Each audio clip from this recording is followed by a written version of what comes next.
All right, so this morning we're going to be in Matthew chapter 2 as we kind of wrap up this year. We should be returning to our Mark study next week, but we're going to wrap up with the rest of Matthew chapter 2, starting in verse 13.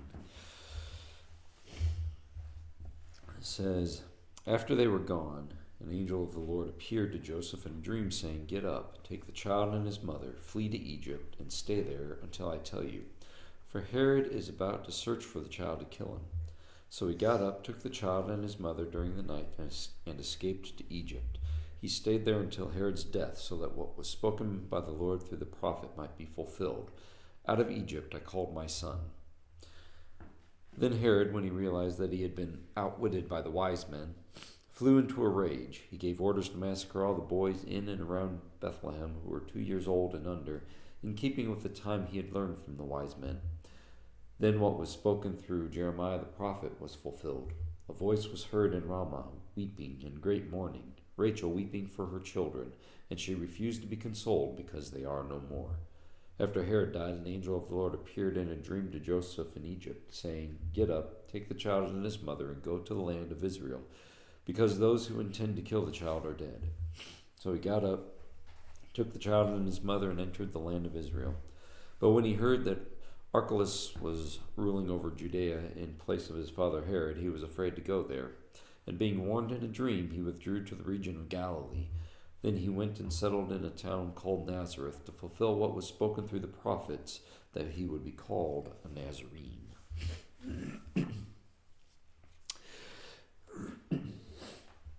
As we come to the end of 2025, we're beginning to look towards a new year.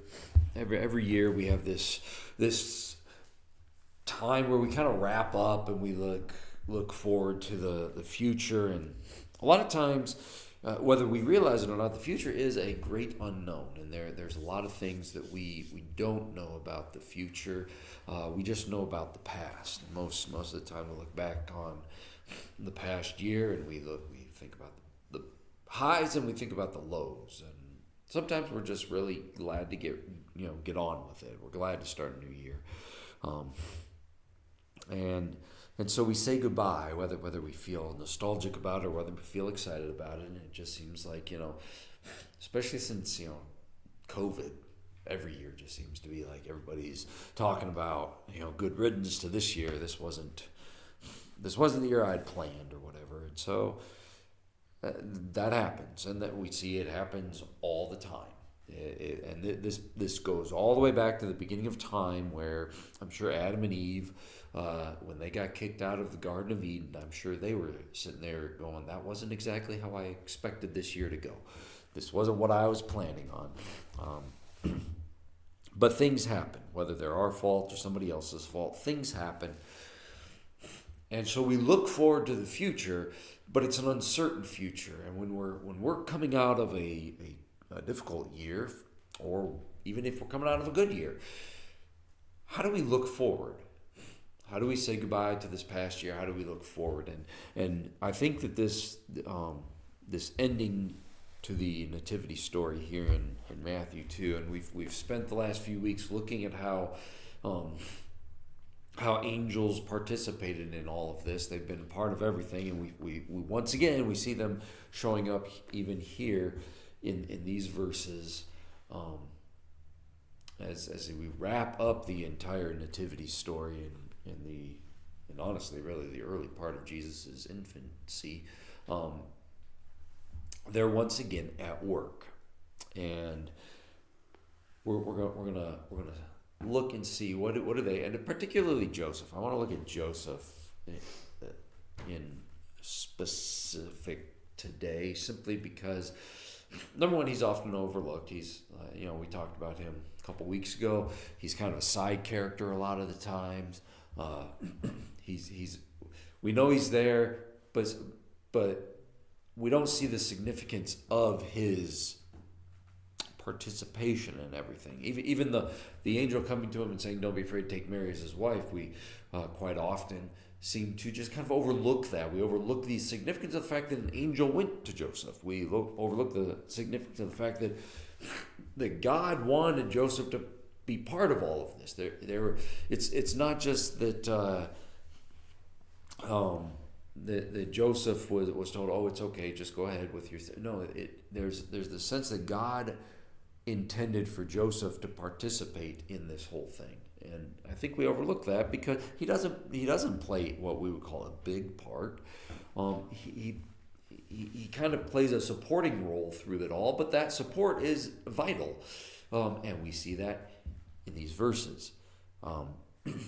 So first of all, verses 13 through 15, we get the flight to Egypt, and so the first thing that we're gonna talk about when we're saying goodbye to a year is we're going to talk about fleeing in faith. In other words, leaving behind whatever it is, whether it's good year, bad year, whatever, you're going to leave it behind in faith. But we flee it because that's what Joseph did.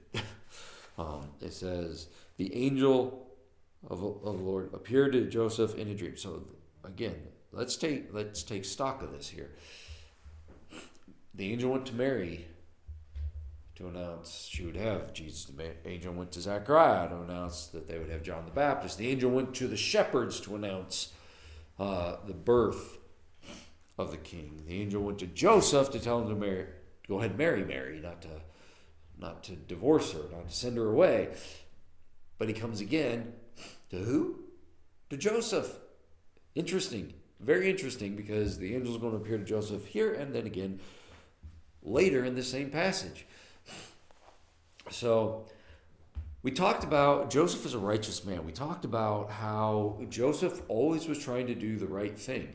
Here we see God is telling him what the right thing to do is, and what does Joseph do? He does it.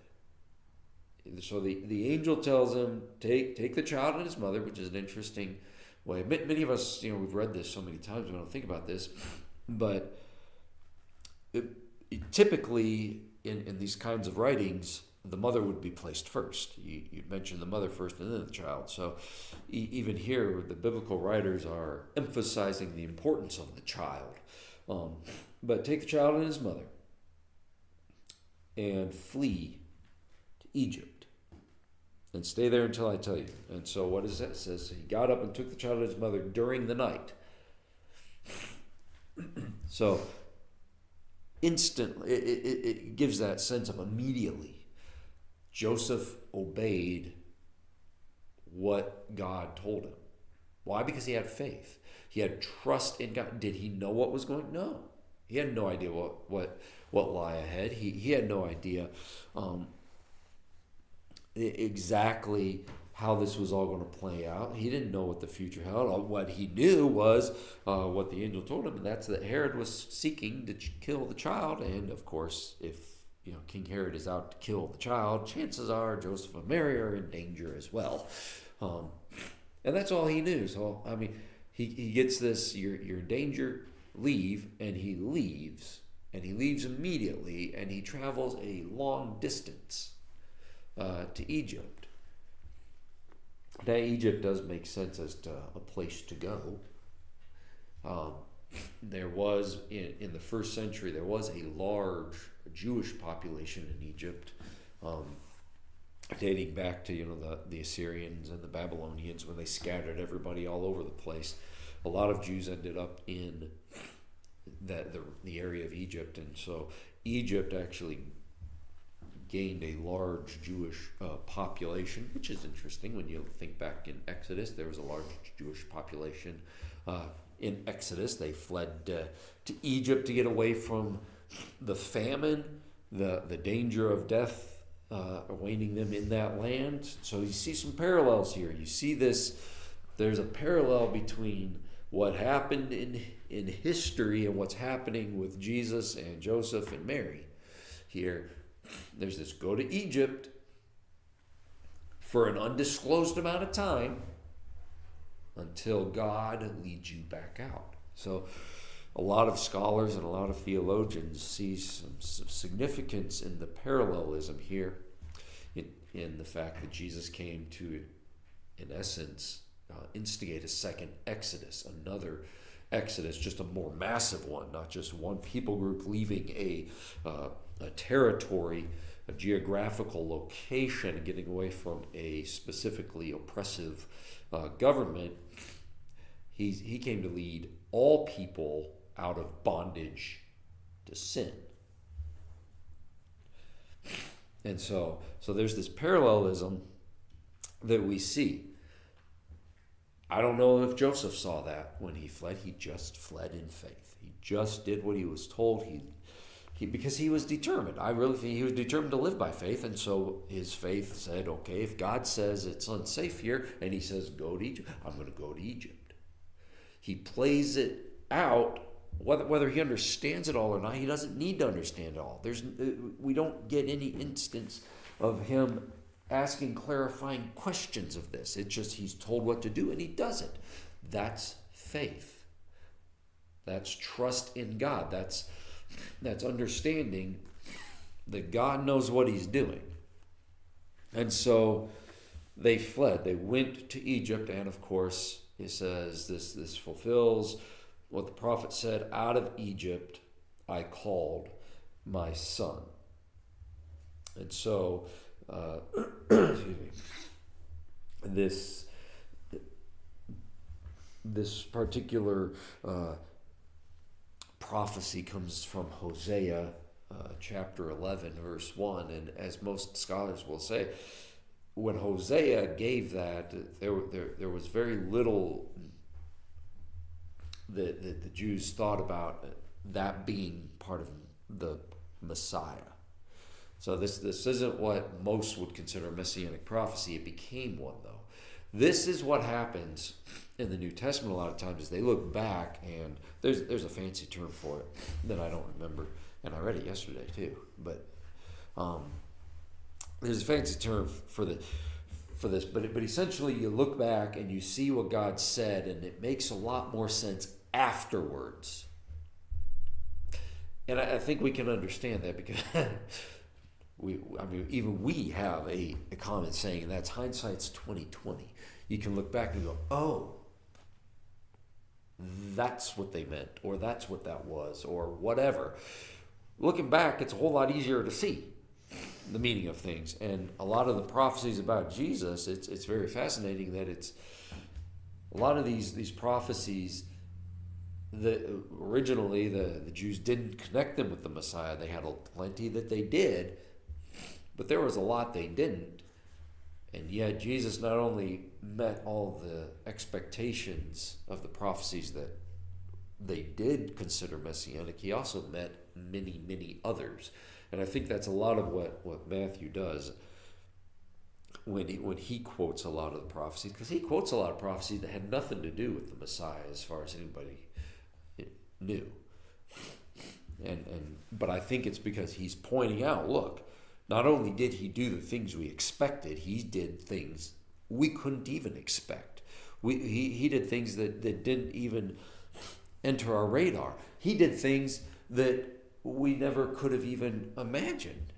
And he brings meaning into historical events that we thought we understood and that had plenty of meaning on their own. But then when Jesus comes, all of a sudden there's a new level of meaning to all of it. And so we see that, we get that.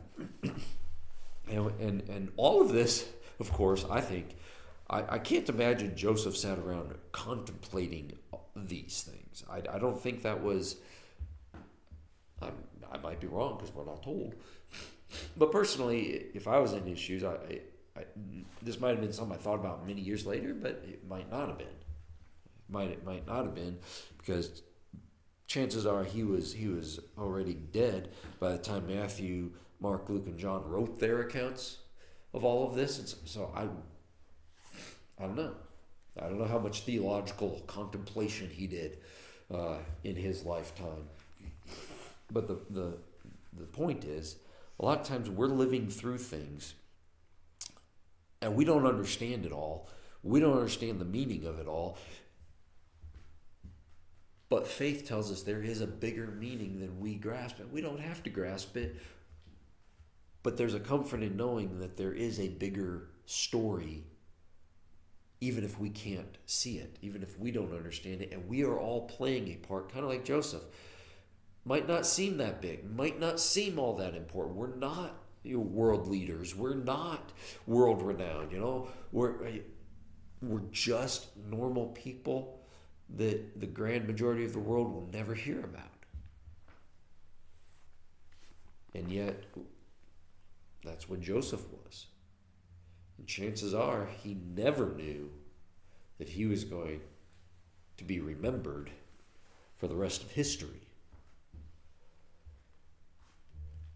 So we're all playing this part in God's grand plan.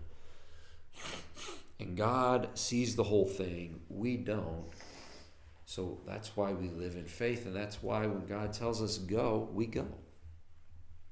We do what Joseph, okay, it's in the middle of the night. Okay, well, he said go, so now's the time. And we go.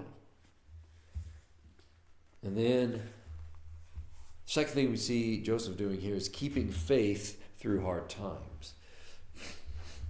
I mean, the fact of the matter is, he leaves. Then we get the account of Herod and what he does when he realizes the wise men. So the wise men showed up in Jerusalem, saying, "Hey, we're looking for the King of the Jews." And Herod was disturbed because he was very jealous of his throne, as most rulers are. And he sent the wise men on and said, "Go and find the child, so that I too may come and worship him." Except he had no intention of worshiping him. His form of worship was going to be child sacrifice on the altar of his own ego. But the wise men were warned in dream not to return to Herod, and so they didn't. They bypassed Jerusalem entirely on their way back home. And so when Herod realizes this, when he realizes the wise men are coming back, he just decides, well, fine, I'll just kill every male child in Bethlehem, 2 years old and younger, based on when the wise men indicated that the star had appeared. This leads some to believe that Jesus was possibly 2 years old at the time. And it is possible. It's also possible that the star appeared 2 years prior to Jesus' birth. We don't know. There's just not enough evidence one way or the other, other than there's enough between Matthew and Luke to say that some time had apparently passed, because Jesus was born and laid in a manger, and when the wise men showed up, they found them in a house. But that could have been the next morning. It could have been within a week. We don't know. But Herod just decides, based on the timing that he was given, well, if I kill everybody 2 years old and younger, then that's got to take care of it. And that would be rough. That would be rough. And the angel told Joseph, that's what's happening. Herod's seeking to kill the child. That's difficult. That's hard. That would definitely qualify as a bad day when that happens. And then you have to flee unexpectedly. It's not like they had time to pack their bags and prepare and put everything in order and plan this trip out. No, they had to just get up and go. So that was difficult. And they had no idea how long they were going to be there. Another difficult. So, I mean, I can't imagine that life was completely easy for this family. And even though their entire, their journey there, their time there, and their journey back is all just kind of summarized in the fact that it happened. We're not given any indication of exactly what all took place and all of that. You can guess that it wasn't the easiest stretch of time in their lives, and yet they kept the faith. How do we know that? Because when the angel told Joseph it was safe to go back, he went back. He continues to listen to God. He continues to seek God's guidance. He continues to hold on to his faith, and we can rest assured that Mary held on to her faith through all of this as well. That even though the angel is speaking to Joseph is getting quite an honor there. The fact of the matter is, Mary and Joseph are together, keeping the faith together through hard times. And perhaps there's something to that. Perhaps there's something to the fact that there's not a whole lot given in those years, because, quite honestly, like, for them, they would have been quite an interesting time, I would think. In the grand scheme of things, though, they held themselves together quite well, and there's not much for us to really deal with. And so the very fact that their difficulties aren't mentioned may be an indicator that it's because they held the faith together, and so together they got through it, and they got through it far better than if one or the other or both had decided that this faith thing was too hard. Because faith can be hard. Living by faith gets hard when times get hard. Sometimes that's when you find your faith, but sometimes that's when your faith starts getting shaken. And depending on how long that hard time lasts, it can be difficult. So we can, just from our own experiences, we can look at this and we can really admire Joseph and Mary for holding to the faith through all of this that's going on. Because they went through some things that, you and I hopefully never will. Somebody out to kill their child. And, as parents, anytime your children are in any kind of danger, it kind of puts you on edge. But if somebody's out to, purposefully try to hurt them, boy, it can set you off, and it can do a lot of things. So are you going to hold on to the faith? Are you going to follow God? You're going to continue to obey God through all of that? Or are you going to decide that, nope, I'm done with this. I'm going to take things in my own hands? Well, it's a good thing they didn't, because I think that things would have turned out far worse for them if they would have. But again, God knew what he was doing when he chose them. And so we can look at our own lives and say God knew what he was doing when he chose us for whatever it is that we're in the middle of, whatever it is that we're facing. And so we get to this final idea, and that is following God's guidance, continuing to follow God, continuing to obey God's directions. Because, after Herod died, it says, an angel of the Lord appeared in a dream to Joseph in Egypt. Once again, telling him, get up, take the child and his mother, and go back to Israel. And he did. Now, we're not told exactly, whether he had any other guidance than that, or whether that was the only guidance he was given. It's very interesting the way that it's worded, because it says that got up, took the child and his mother, entered the land of Israel. Verse 22 says, but when he heard that Archelaus was ruling over Judea in place of his father Herod, he was afraid to go there, and being warned in a dream, withdrew to the region of Galilee. Now, we're not told what did the warning include, go to Galilee, or was that up to him?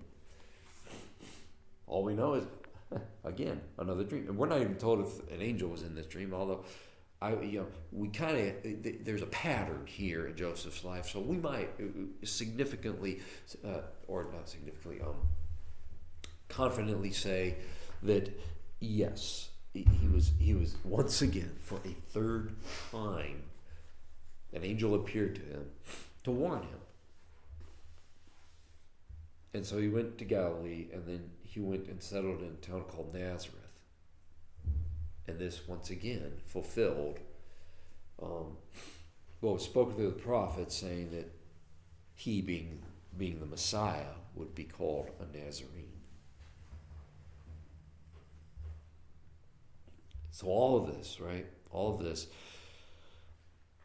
entire thing shows God's providential care over his people. And it shows how God guides his people, and it shows how God cares for his people, even when the future is completely unknown.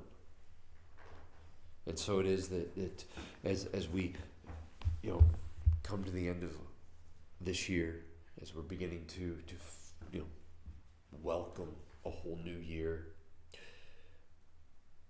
we see that life is always just kind of a mix of unknowns. And how do we do this? How do we enter into a new year with faith? And essentially that's what it is. You enter with faith. You leave behind whatever this last year was for us. There were good and there was bad.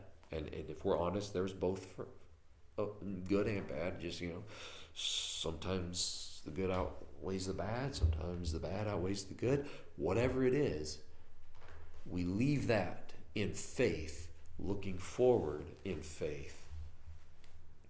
We follow in faith. We keep the faith through whatever it is that comes along. And that faith tells us it's worth holding on to through the hard times, no matter how long those hard times last, because it'll get us through. And then we follow God's guidance through it all. Whether we understand it all or not, God doesn't say we have to understand. Just says we have to obey. Because that's how we'll get to where we need to be. That's how we'll arrive where we want to be. And that's how things will play out so that we get the fullest benefit from God's plan and our part in it, is if we just live by faith each and every day and follow His guidance. And we can say goodbye to whatever happened, and we can face whatever's coming, because we have faith in Jesus. Let's pray. All right, Father, we come before you and we thank you for this day. We thank you for the good things that we've experienced this past year, and we thank you that you've seen us through the hard things. And as we prepare to welcome a new year, I pray, Lord, that you would help us to look forward in faith, help us to hold to our faith, and help us to be able to faithfully follow you and to follow your guidance and follow your directions in everything that comes our way. I pray, Lord, that in this coming year that we would honor and glorify your name even more than we have this past year. And I pray, Lord, that we would grow in our faith. And I pray, Lord, that you would just use us this next year for your purposes. We thank you and we praise you in Jesus' name. Amen.